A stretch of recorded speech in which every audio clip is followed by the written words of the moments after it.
Hello and welcome to the Fossil Huntress Podcast. I hope you guys are doing really well. Today on the show, we're going to be digging in the dirt, both literally and historically, to uncover the most fascinating stories from Earth's deep past and diving into one of the most epic rivalries in science history. It's got fossils, it's got sabotage, it's got exploding rail cars, and a whole lot of dinosaur bones. So today on the show, we're going to be talking about the Bone Wars, the intense feud between two 19th century paleontologists, Edward Drinker Cope and Othniel Charles Marsh. All right, so let's set the scene. It's in the late 1800s. Paleontology is still a young science, and the American West is full of undiscovered fossil treasure. Into this world stepped two brilliant, ambitious, and very competitive scientists, Cope and Marsh. Edward Drinker Cope was a Philadelphian. He's charismatic, energetic, a bit hot-headed.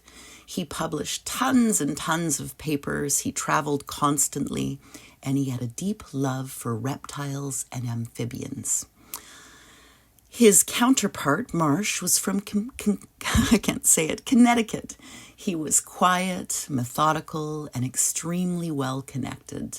His wealthy uncle was the founder of Yale's Peabody Museum.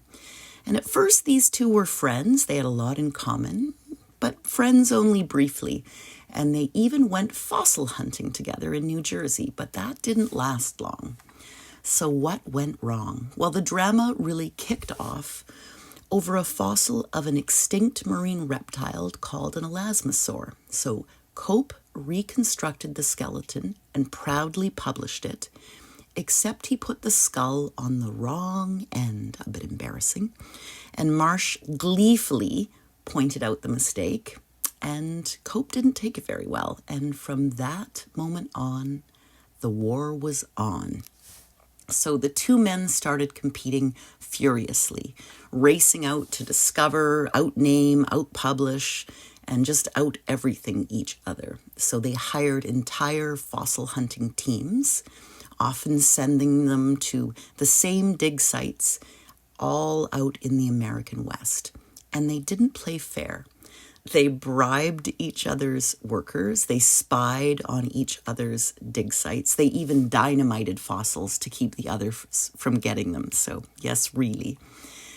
But here's the wild part. In their rush to beat each other, Cope and Marsh made some of the most important fossil discoveries in history.